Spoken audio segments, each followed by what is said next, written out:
दोस्तों स्वागत है। मैं हूं मुस्तफ़ा हुसैन और आप जुड़ चुके हैं वॉइस ऑफ एमपी से। नीमच नगर पालिका को कब्जाने के लिए भारतीय जनता पार्टी और कांग्रेस पूरी तरह मैदान संभाल चुकी है। एक तरफ जहां भाजपा और कांग्रेस दोनों में ही बगावत है, वहीं अब भारतीय जनता पार्टी संगठन ने बागियों को लेकर सख्त रवैया अपनाना शुरू कर दिया है। अभी कुछ देर पहले भाजपा जिलाध्यक्ष पवन पाटीदार ने कहा कि वो बागियों से सख्ती से निपटेंगे। एक तरफ जहां शहर के संग्राम में प्रचार प्रसार पूरे शबाब पे है, वहीं इस चुनाव में दो बातें प्रमुख मुद्दे के तौर पर उभर कर सामने आई हैं। उसमें जो महत्वपूर्ण बात है वो है बंगला बगीचा समस्या, और विगत 2 सालों में जब परिषद नहीं थी उस दौरान नगर पालिका में जो करप्शन की घटनाएं हुई वो इस समय चुनावी मुद्दा बनती दिखाई दे रही है। नीमच नगर पालिका में 5 साल तक अध्यक्ष थे राकेश पप्पू जैन साहब, जो इस समय हमारे साथ स्टूडियो में मौजूद हैं। नीमच नगर पालिका कमान, चुनाव की कमान भी अभी उनके हाथ में है।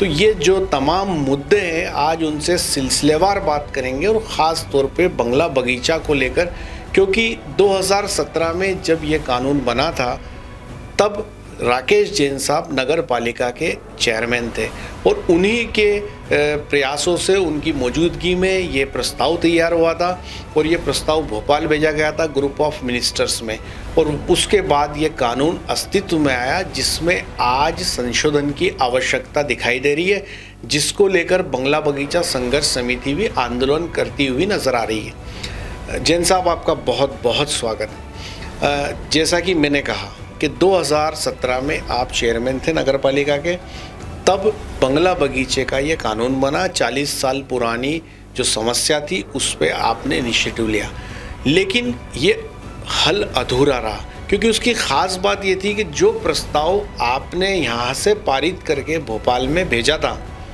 जब कानून बनकर आया तो वो प्रस्ताव वो नहीं था जो राकेश पप्पू जैन ने 2017 में भेजा था। क्या कहेंगे आप? ये बात बिल्कुल सही है मुस्तफ़ा भैया।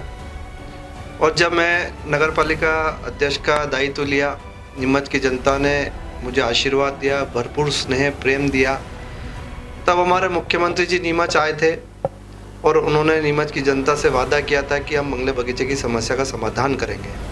और मेरे मन में भी जुनून था कि जो 40 वर्षों की नीमच शहर की समस्या है उसका समाधान होना चाहिए। तो मैंने हमारे विधायक से दिलीप सिंह जी परियार, सांसद सुधीर गुप्ता जी और सभी लोगों ने एक सामूहिक प्रयास किया, और प्रयास करने के बाद हमने नीमच शहर के अंदर बंगले बगीचे में निवासियों की एक मीटिंग बुलाई कि आप किस तरह से सुझाव चाहते हैं, किस तरह से इस समस्या का समाधान होना चाहिए। इस संदर्भ में आप लिखित में भी बोल सकते हैं और मौखिक बोलेंगे तो हम उसको लिपिबद्ध करेंगे। ऐसे सारे जनता से हमने प्रस्ताव लिए। उसके बाद हमने परिषद का सम्मेलन बुलाया, और परिषद के सम्मेलन में बंगला बगीचे का संपूर्ण व्यवस्थापन का हमने नियम बनाया, और इतना सुंदर हमने प्रस्ताव पारित किया था कि जिसके अंदर नॉमिनल चार्ज के ऊपर व्यवस्थापन कार्य होना था। और ये प्रस्ताव बन के राज्य सरकार में गया। वहाँ पर 6 मंत्रियों का एक मंत्रिपरिषद का समूह था, और नगरीय प्रशासन विभाग और अन्य विभागों के पीएस वहाँ पर मौजूद थे। और उस समय परिस्थितियों ने बदलाव लिया, और अधिकारियों ने कहा कि भाई 5000 वर्ग फीट तक भूमि का ही व्यवस्थापन करेंगे। और उन्होंने अपने नियम अनुसार जो बातें वहाँ पे रखी, हमने उनका पुरजोर विरोध किया, और गरीबों को अधिक से अधिक फ़ायदा हो सके, छोटे भूखंडधारियों को अधिक से अधिक फ़ायदा हो सके, उसके लिए हमने वहाँ पर लड़ाई लड़ी और कानून बनाने का काम किया। 1000 वर्ग फीट तक की जो भी भूखंड है उसको तो बहुत ही कम दर पर, बहुत ही कम प्रीमियम पर व्यवस्थापन किया जा रहा है। 1 से 3 तक भी कोई अधिक राशि नहीं है, लेकिन 3 से 5 में अधिक राशि है, वो बदलाव होना चाहिए। दूसरा, जब हमने परिषद का प्रस्ताव यहाँ से भेजा तो उसमें बहुत सारी चीज़ें हमने इस तरह से बनाई थी, जिसमें यादी बंटवारा जो अपना हिंदू लॉ के अंदर नियम है कि अगर कोई मौखिक रूप से बंटवारा होता है तो उसको मान्यता मिलना चाहिए, ऐसे हिब्बानामा है। तो इस दोनों को नगर पालिका का जो व्यवस्थापन बोर्ड है, जिसका एसडीएम पीठासीन अधिकारी होता है, उन्होंने उसकी व्याख्या गलत रूप से ली है, और उसका शासन से भी कोई स्पष्टीकरण नहीं आया। मेरा व्यक्तिगत इसमें मत है कि जैसे नगर पालिका परिषद में अगर कोई नामांतरण आवेदन आता है और 2 भाइयों और 3 भाइयों का अगर बंटवारा होता है, बंटवारा लेख प्रस्तुत किया जाता है और रजिस्टर्ड नहीं होता है, तो नगर पालिका उस लेख को रजिस्टर ऑफिस भेजता है और उस बंटवारे के ऊपर जो स्टाम्प ड्यूटी लगनी होती है वो स्टाम्प ड्यूटी की रिपोर्ट वहाँ से लग के आती है और वो स्टाम्प उस आवेदन के साथ सबमिट होते हैं और उसका नामांतरण करते हैं। यही प्रक्रिया हिब्बानामा और बंटवारा आदि बंटवारे के अंदर लागू पीठासीन अधिकारी को करना चाहिए ताकि नीमच स्तर पर भी ये समस्या का समाधान हो सके। और मैं चाहता हूँ कि इसको संज्ञान में लेकर करना ही चाहिए। मेरे द्वारा जब ये भोपाल से व्यवस्थापन नियम बन के आए तब परिषद का एक सम्मेलन बुलाया और जो जो संशोधन हो सकते थे उसका प्रस्ताव भी हमने राज्य सरकार को भेजा। और मैं माननीय मुख्यमंत्री शिवराज सिंह जी चौहान साहब को धन्यवाद देना चाहता हूँ आपके माध्यम से कि 40 वर्षों की जो पुरानी समस्या थी उस समस्या का समाधान करने का काम भारतीय जनता पार्टी ने किया है और उसका एक कानून बनाया है, व्यवस्थापन के नियम बनाए हैं। मुस्तफा भैया, कोई भी कानून बनता है देश के अंदर तो जब जनता के बीच जाता है और उसमें जनता की मांग अनुसार बदलाव की संभावना बनती है तो वो सरकार उसमें निर्णय करती है। तो भारतीय जनता पार्टी की सरकार है, हमारे मुख्यमंत्री संवेदनशील है, इसमें जो संशोधन की जरूरत होगी वो भारतीय जनता पार्टी निश्चित रूप से संशोधन करेगी और बंगला बगीचे वासियों को राहत प्रदान करेगी। आने वाले समय में एक भी परिवार ऐसा नहीं होगा जिसका व्यवस्थापन न हो, सबको रियायत दी जाएगी। और इसमें एक बात और कहना चाहता हूँ जो बहुत बड़ी बात है, 40 वर्षों से बंगले बगीचे में लगभग 25,000 लोग निवास करते हैं, वो मूलभूत सुविधाओं से वंचित थे। न वहाँ पर पानी था, न वहाँ पर सड़क थी, न वहाँ पर ड्रेनेज थी, न लाइट के पोल थे। आप सोचिए कि इन 40 सालों में 20 साल कांग्रेस की नगर पालिका रही, कांग्रेस का विधायक रहा, कांग्रेस की सरकार रही, लेकिन कोई कदम उन्होंने नहीं उठाया। वो लोगों ने इनके नारकी जीवन में जीने को मजबूर किया। लेकिन भारतीय जनता पार्टी की जब नगर पालिका बनी, पूर्ण बहुमत के साथ बनी, तो हम सब ने प्रयास किया। आज नीमच का एक भी बंगला बगीचा ऐसा क्षेत्र नहीं है जहाँ पर हमने पानी की लाइन न डाली हो।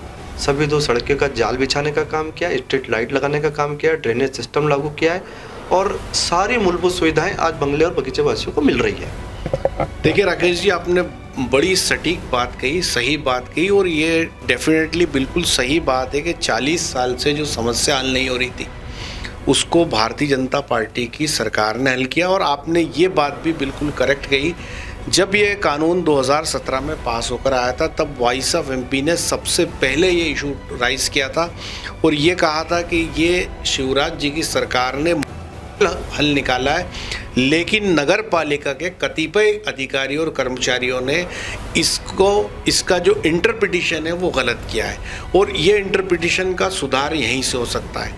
और एक इसके साथ दूसरी महत्वपूर्ण बात जुड़ी हुई है कि चूंकि वो चीज़ें जो संशोधन थे वो नहीं हो पाए, तो क्या आप मानते हैं कि 5 साल में जो मात्र 2000 आवेदन ही आए और 1500 का निराकरण ही हुआ, तो यदि ये संशोधन 2017 के आसपास कर दिए जाते तो शायद अभी तक 5 साल में 16,500 में से करीब 15,000 लोग अपना हक पा सकते थे। क्या कहेंगे आप?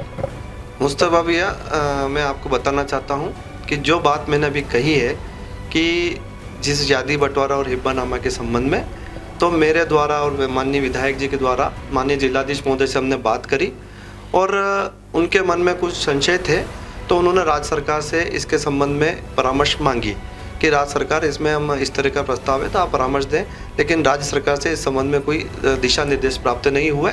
इस वजह से मुझे लगता है कि कहीं न कहीं इसको लागू नहीं किया गया और एक निश्चित समय सीमा तय की गई थी कि बंगले बगीचे वासी इस दिनांक तक आवेदन प्रस्तुत करें। मेरा व्यक्तिगत रूप से कलेक्टर साहब से बात हुई है और उसको तिथि को आगे बढ़ाना या निरस्त करने की मेरी बात हुई है और निश्चित रूप से उसको निरस्त कराने के लिए हम पूरा प्रयास करेंगे, क्योंकि जब आवश्यकता होती है वो व्यवस्थापन करा सके, ऐसा सरलीकरण होना चाहिए। और बंगले बगीचे वासी जिनको आवश्यकता हो रही है वे आवेदन प्रस्तुत कर रहे हैं। मुझे लगता है कि 1000 वर्ग फीट तक के तो लगभग सभी आवेदन प्रस्तुत हुए होंगे और कुछ गरीब वर्ग भी हैं जो राशि जमा नहीं करा सकते हैं और उनको ज़रूरत भी नहीं महसूस हो रही होगी, तो वो उनकी सुविधा के हिसाब से आवेदन प्रस्तुत करेंगे। लेकिन अगर संशोधन जल्दी से हो जाएंगे तो निश्चित रूप से और लोगों को इसका लाभ मिलेगा। लेकिन आपको एक बात याद दिलाना चाहता हूँ कि मध्य प्रदेश में 1.5 साल से अधिक कांग्रेस की सरकार रही, कमलनाथ जी की सरकार रही, और कमलनाथ जी के अनुयायी यहाँ नीमच शहर में रहे। उन लोगों ने भी इस समस्या के समाधान में जो संशोधन होने थे उस दिशा में कोई काम नहीं किया। अगर वो 1.5 साल में प्रयास करते तो निश्चित रूप से हो सकता था कुछ संशोधन होते, जनता को राहत पहुँचती। लेकिन मैं आपसे इस चैनल के माध्यम से वादा कर रहा हूँ कि भारतीय जनता पार्टी जो कहती है, जो करती है, और ये विश्वास भी नीमच के बंगलेवासियों को दिलाना चाहता हूँ कि जब हमने इसका समाधान किया है, एक कानून बनाया, तो संशोधन भी भारतीय जनता पार्टी करेगी। नीमच के एक भी बंगले बगीचे वासी चिंता न करें, उनके साथ भारतीय जनता पार्टी खड़ी है, उनकी हक की लड़ाई के लिए खड़ी है। उनको पूर्ण स्वत्व के अधिकार हम भारतीय जनता पार्टी के सभी जनप्रतिनिधि मिलकर दिलाएंगे और सभी समस्या का समाधान करेंगे। राकेश जी, इसमें एक दो महत्वपूर्ण बातें, क्या आपको लगता है कि ये जो संशोधन है, जो मिस इंटरप्रिटेशन हुआ, जो पीठासीन अधिकारी को गलत ब्रीफ किया गया, उसके कारण इसमें मात्र 2% लोगों को ही उनका हक मिल पाया और 98% लोग आज भी इंतज़ार में है कि वो संशोधन के बाद उनका जो है व्यवस्थापन होगा? मुस्तफा भैया, क्या है कि जब व्यवस्थापन नियम आए, जब से विभिन्न समाचार पत्रों में और मीडिया में ऐसा समाचार आते रहे कि संशोधन शीघ्र होगा, संशोधन शीघ्र होने वाला है, तो कुछ बंगले बगीचे वासी इस प्रतीक्षा में भी है कि जब प्रीमियम कम हो जाए और कुछ सुविधाजनक नियम बनकर आ जाएं, तो उसके बाद हम व्यवस्थापन कराएं। तो ये इंतज़ार है उनका, और अब इंतज़ार की घड़ियां समाप्त है। भारतीय जनता पार्टी की नगरपालिका परिषद बनने जा रही है और मुख्यमंत्री शिवराज सिंह जी चौहान भोपाल बैठे हैं और बहुत संवेदनशील मुख्यमंत्री, और नीमच की एक एक समस्याओं के बारे में उनको जानकारी है। मैं मानता हूँ कि नगरपालिका परिषद के गठन के बाद इस समस्या का समाधान निश्चित रूप से हो जाएगा। पप्पू जी, इसमें एक आपको एक आश्चर्यजनक बात नहीं लगती है कि कलेक्टर नंद कुमारम और नगर पालिका की आपकी परिषद ने 2.5 महीने दावे आपत्ति बुलवाई, 40 पार्षदों ने उस पर थम्पिंग मेजोरिटी से प्रस्ताव पास किया, उस समय के तीनों विधायक और सांसद ने उस पर हस्ताक्षर किए और वो प्रस्ताव आप ग्रुप ऑफ मिनिस्टर्स में लेके गए थे, जन मलैया जी उसके अध्यक्ष थे। तो ये कितनी बड़ी बात है कि जब नीचे से कोई कागज़ चला, उस पर पूरा मसौदा बना और भोपाल में जाके वो पलट दिया जाए, ये आश्चर्यजनक बात नहीं है? ये राजनीतिक क्षेत्र है, नीमच के बहुत अच्छे लोग हैं नीमच में, और सब लोग चाहते थे कि समस्या का समाधान होना चाहिए। लेकिन कुछ राजनीतिज्ञ लोग रहते हैं, विपक्षी लोग रहते हैं, वो भोपाल स्तर पर इसकी गलत सूचनाएं प्रदान कर रहे थे कि समस्या का समाधान होगा तो नीमच में ऐसा हो जाएगा, वैसा हो जाएगा। अनेक प्रकार की भ्रांतियां उन्होंने भोपाल के वल्लभ भवन तक पहुंचाने का काम किया। और जो पूर्व में कोई अधिकारी यहाँ पर रहे हैं जिन्होंने बंगला बगीचे की समस्या में पैदा करने में उनका हाथ रहा है, रजिस्ट्रियों पर प्रतिबंध लगाने में उनकी भूमिका रही है, ऐसे कुछ अधिकारियों ने तत्कालीन अधिकारियों को बंगले बगीचे के व्यवस्थापन के संबंध में गलत जानकारी दी, भ्रांतियाँ दी। इस वजह से कुछ खामियां रही है और वो भी समाधान होगा। तो आप एक बड़ी बात बोल रहे हैं पप्पू जी, इस समय जब नगर पालिका का चुनाव चल रहा है और आपने खुलासा किया है कि जो आधिकारिक स्तर पे इसमें कुछ न कुछ इस तरह का काम हुआ है कि जो प्रस्ताव आपने तैयार किया था, जो पूरी तरह से पब्लिक के फेवर में था और वो भोपाल में बदल दिया गया, तो क्या वो जो भी अधिकारी थे वो IAS अधिकारी किस तरह के अधिकारी थे? ये सब बातें आपके संज्ञान में हैं पूर्व से भी, और मैं तो इतना कहना चाहता हूँ कि जब समाधान पूर्ण रूप से होता तो निश्चित रूप से व्यवस्थापन बोर्ड को अलग बनाया गया है। नगर पालिका सिर्फ जितनी बंगले बगीचे की फाइलें हैं उनको नोटिंग करती है और वापस से फाइल व्यवस्थापन बोर्ड के पास जाती है। अंतिम निराकरण व्यवस्थापन बोर्ड ही करता है, लेकिन उसका विकास का जो पैसा जमा होना है वो नगर पालिका के और SDM के जॉइंट अकाउंट में जमा होता है। उसका विकास का पैसा शहर के अंदर खर्च होता है। लेकिन तत्कालीन समय में बहुत कम फाइलें प्रकरण व्यवस्थापन हुई, पैसा भी कम जमा हुआ, लेकिन बंगले बगीचे वासियों को हमने किसी भी प्रकार की कमी नहीं आने दी सुविधाओं में, और सड़कें, बिजली और करोड़ों रुपए मैंने विकास के लिए बंगले बगीचे में खर्च किए। निश्चित बात है, आपके कार्यकाल में ये सही कहा आपने कि 40 साल में जो विकास नीमच के बंगले बगीचा क्षेत्र में नहीं हुआ वो हमने देखा, मैंने खुद ने देखा। और ये जो दफ्तर है वॉइस ऑफ एमपी का, वो भी बंगला क्षेत्र में हमने यहाँ सड़क बनते हुए देखी और बिजली और नल हमने लगते देखा, जो हमने पहले कभी नहीं देखा था। लेकिन चूंकि जो संशोधन सरकार ने जो कानून बनाया, जो यहाँ भेजा, और उसके अंदर जो मिस इंटरप्रिटेशन हुआ, जिसकी आवाज़ हम उठाते रहे, चूँकि 2009 में रजिस्ट्रियों पर बैंड लगा था, तब डॉक्टर संजय गोयल ने प्रस्ताव शासन को भेजा था कि इस पर अधिग्रहण की कार्रवाई की जाए। तो आप समझ सकते हैं कि 13 साल से जब रजिस्ट्रियाँ बंद है तो जाहिर सी बात है कि परिवार के पास रजिस्ट्री तो होगी नहीं, उनके पास मौखिक हिबा होंगे, वसीयत होगी, यादी बंटवारे होंगे। तो आपको नहीं लगता है कि कानून बनने के 5 साल, चलिए 1.5 साल हम मान लेते हैं कि कांग्रेस की सरकार थी और वो नाकाम रही, उन्होंने कोई कोशिश नहीं की उसके लिए, पर बाकी वक्त में तो भारतीय जनता पार्टी के लीडर सरकार से अगर चाहते तो ज़िला स्तर पे संशोधन करवा सकते थे या शासन से करवा के ला सकते थे, क्या कहेंगे आप? भारतीय जनता पार्टी ने के जितने जनप्रतिनिधि हैं उन्होंने प्रयास में कोई कमी नहीं रखी, लेकिन बीच के जो कालखंड रहा उसमें लोकसभा का चुनाव आया, विधानसभा का चुनाव आया, आचार संहिता रही, इस विषम परिस्थितियाँ भी रही और इस वजह से हो सकता है कि लेट हुआ हो। लेकिन ये मैं आपके माध्यम से विश्वास दिलाता हूँ कि इसका समाधान हमने किया है तो संशोधन भी हम ही करेंगे। दूसरी बात मैं आपके सामने आज कहना चाहता हूँ कि 5 साल जो मेरे और मेरी परिषद ने इन नगर के विकास में काम किए हैं, मैंने उसको दिल से लगाकर नीमच शहर को काम किया है। जो काम 1 रुपये में होता था उसको मैंने 75 पैसे में कराने का प्रयास किया, बेहतर क्वालिटी के कराने का प्रयास किया और भोपाल से करोड़ों रुपए आए होंगे, उसका उपयोग सही जगह किया और सही काम में मैंने पैसा खर्च किया।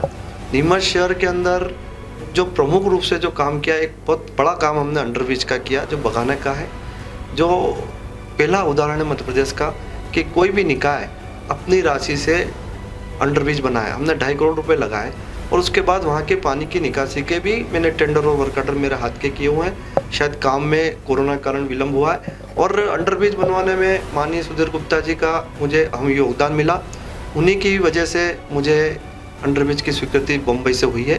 दूसरी बात, एक बात और मैं कहना चाहता हूँ कि जब मैंने परिषद का कार्यभार संभाला तो खुमान सिंह शिवाजी डैम से और जाजू सागर बांध से पाइपलाइन नीमच आनी थी, जो मेन पाइपलाइन थी हिंगोरिया फिल्टर प्लांट तक।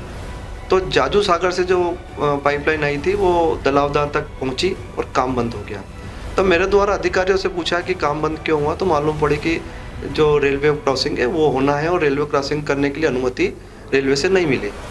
तो अब हमने रेलवे से प्रयास किया और एक बड़ी अनुमति रेलवे से हमने ली और रेलवे क्रॉसिंग कराया। वो ही परिणाम था कि आज नीमच की जनता रोजाना पानी पी रही है। मुझे एक तो बातें ख़ास तौर पे मेरे जहन में आ रही है, आपका 5 साल का कार्यकाल हमने नज़दीक से देखा है, बेदाग रहा है और ज़ीरो टॉलरेंस पे आप काम करते थे और किसी भी तरह के, जैसा आपने भी कहा कि जो विकास कार्य आपने करवाए उसके अंदर जो खर्च पहले से होते आए थे, अगर 1 रुपया खर्च होता था तो आपने उसको खर्च को 75 पैसे किया। लेकिन एक जो अहम बात है कि इस समय जब चुनी हुई परिषद नहीं थी, पिछले जो 2 साल निकले, तो आपको नहीं लगता कि पिछले 2 साल के अंदर नगरपालिका अधिकारी और कर्मचारियों ने जो करप्शन की इंतहा कर दी, वो मुद्दा इस समय हवा में तैर रहा है? देखिए मुस्तफा भैया, जहाँ पर जो भी भारत का संविधान है और जहाँ से सीधा सीधा पब्लिक का रिश्ता होता है, पब्लिक के जहाँ पर काम होते हैं, वो नगरपालिका होती है, जहाँ पर हर व्यक्ति का रोज़ नगरपालिका से काम पड़ता है। तो हमारे संविधान में यहाँ पर जनप्रतिनिधियों की व्यवस्था करी कि जो अधिकारी हैं उनके साथ जनप्रतिनिधि भी रहेंगे। ये हमारा कानून है देश का और बहुत सुंदर कानून है हमारे देश का। और जब जनप्रतिनिधि नहीं होता है तो निश्चित रूप से इस तरह की शिकायतें आती है, इस तरह की गड़बड़ियाँ होती है, क्योंकि वो अधिकारी निरंकुश होते हैं और उनको नीमच की जनता से किसी से कोई लेना देना नहीं होता है। उनका अपना एक एजेंडा होता है, उस एजेंडा पे वो लोग चलते हैं। तो राकेश जी, क्या आपको नहीं लगता कि ऐसे जो निरंकुश अधिकारी थे उनके खिलाफ कार्रवाई की जाती, उनको हटाया जाता, उनकी शिकायतें होती? यदि आज आम मुनादी करा दी जाए और लोगों से पूछा जाए कि आपका क्या कहना है नगर पालिका के पिछले 2 साल के करप्शन पे, तो शायद ही कोई ऐसा व्यक्ति होगा कि जो इस बात से इनकार करेगा। तो क्या पार्टी, जो मोदी जी कहते हैं कि हम ज़ीरो टॉलरेंस पे काम करते हैं, करप्शन को हम किसी सूरत में बर्दाश्त नहीं करेंगे, तो और जिस तरह की इंतहा इस 2 साल में करप्शन को लेके हुआ, तो एक पार्टी की जो छवि है, मोदी जी का जो कहना है, उस पर कहीं ना कहीं ये नगर पालिका में जो पिछले 2 साल में जो भी घटनाक्रम हुआ, वो एक बड़ा सवालिया निशान नहीं लगाता है? मुस्तफा भैया, मेरा 5 साल का जो कार्यकाल रहा, उसमें भी लोगों ने कई शिकायतें भी करी, हर तरह की जांचें कराई, लेकिन मैंने जितने ईमानदारी से और परिषद ने काम किया है। आपकी ईमानदारी पे कोई सवाल नहीं है, ये शहर जानता है। ये जो जब परिषद के अलावा 2 साल का कार्यकाल निकला, चलिए आप ये बताइए कि यदि नीमच नगर पालिका पे भारतीय जनता पार्टी का कब्जा होता है, तो क्या आपकी परिषद पिछले 2 साल की जो गड़बड़ियाँ हैं, जो घोटाले हैं, उसकी जांच कराएगी? निश्चित रूप से इन 2 सालों में जो गड़बड़ियाँ हुई है, और अगर कोई करप्शन के मामले हैं और इसकी कोई शिकायत आएगी, तो निश्चित रूप से मैं स्वयं, जो भी हमारे भारतीय जनता पार्टी के अध्यक्ष बहन बनेगी, उसको संज्ञान में लाऊंगा और कार्रवाई कराऊंगा। अच्छा पप्पू जी, एक बात और बताइए कि जो आपने कहा कि बीजेपी की सरकार ने कानून बनाया बंगला बगीचे का, और संशोधन भी हम ही लाएंगे, तो क्या माना जाए? क्या आप इस चैनल के माध्यम से नीमच के जो वोटर्स से बंगला बगीचा क्षेत्र के क्या आश्वासन देना चाहते हैं? कब तक वो इस संशोधन की मानेंगे? कब तक आप संशोधन कराएगी? ऐसा है कि जब मेरे द्वारा कहा गया है कि समाधान भारतीय जनता पार्टी ने किया और संशोधन भी भारतीय जनता पार्टी करेगी, और मैं थोड़ा हठी स्वभाव का भी हूँ, और अगर किसी काम के पीछे लगता हूँ तो काम करा के मानता हूँ। आपने पहले भी देखा होगा कि नीमच में जितनी विकास की योजनाएं होती थी, विकास के भूखंड होते थे, उन पे नगर पालिका 20% नामांतरण शुल्क लेती थी। तो मैंने राज्य सरकार में गया, राज्य सरकार में आवेदन दिए, उन्होंने मेरी नहीं सुनी, तो मैं हाई कोर्ट चला गया, और हाई कोर्ट से मैंने ऑर्डर कराया कि अब 2% नामांतरण शुल्क लगेगा। तो मेरे स्वभाव से नीमच की जनता भी जानती है, आप भी जानते हैं। तब मैं बात कह रहा हूँ कि भारतीय जनता पार्टी इसका संशोधन कराएगी तो कराएगी, निश्चित मानिए कि बहुत जल्दी कराएगी। काफ़ी अच्छी बात बोली है राकेश पप्पू जैन साहब ने, और उन्होंने साफ तौर पे इस बात को कहा है कि नगर पालिका में भारतीय जनता पार्टी काबिज़ होगी, और वो जो करप्शन की जो बात हमने मुद्दा उनके सामने उठाया, उन्होंने कहा कि पिछले 2 साल की गड़बड़ियों को लेकर जो भी मामले सामने आएंगे उसमें जांच कराई जाएगी। और सबसे अहम बात उन्होंने कही, उन्होंने खुले दिल से इस बात को स्वीकार किया कि 2017 में उनकी परिषद ने जिस प्रस्ताव पर बंगला बगीचे के मोहर लगाई थी, वो प्रस्ताव कतिपय अधिकारियों के कारण भोपाल में जाकर बदल गया, और जो प्रस्ताव आया उसमें संशोधन की ज़रूरत है, और उस संशोधन के चलते व्यवस्थापन के कार्रवाई में कहीं ना कहीं रुकावट आई है। और उन्होंने ये भी वादा किया कि जैसा कि उनके स्वभाव से लोग वाकिफ़ है कि वो जिस मुद्दे के पीछे लगते हैं तो उसको करवा के मानते हैं, और उन्होंने ये वादा किया कि भारतीय जनता पार्टी की परिषद बैठने के बाद वो जल्दी से जल्दी इस काम को अंजाम तक पहुँचाएँगे। तो ये था अब तक का अपडेट। ऐसे ही हर अपडेट के लिए बने रहे हमारे साथ, और विदा होने से पहले ख़ास अनुरोध है कि यदि आपको हमारी खबरें सच्ची और अच्छी लगती है तो हमारे YouTube चैनल को ज़रूर सब्सक्राइब करें। ख़बरों के लिए आप हमारे फेसबुक पेज को भी फॉलो कर सकते हैं। एक और ख़ास बात कि वॉइस ऑफ MP की तमाम खबरें नीमच के सबसे बड़े नेटवर्क KTV के 130 नंबर चैनल पे भी आप देख सकते हैं। तो ये था अब तक का अपडेट। ऐसे ही हर अपडेट के लिए बने रहे हमारे साथ। जय हिंद, जय भारत। धन्यवाद पप्पू जी। धन्यवाद।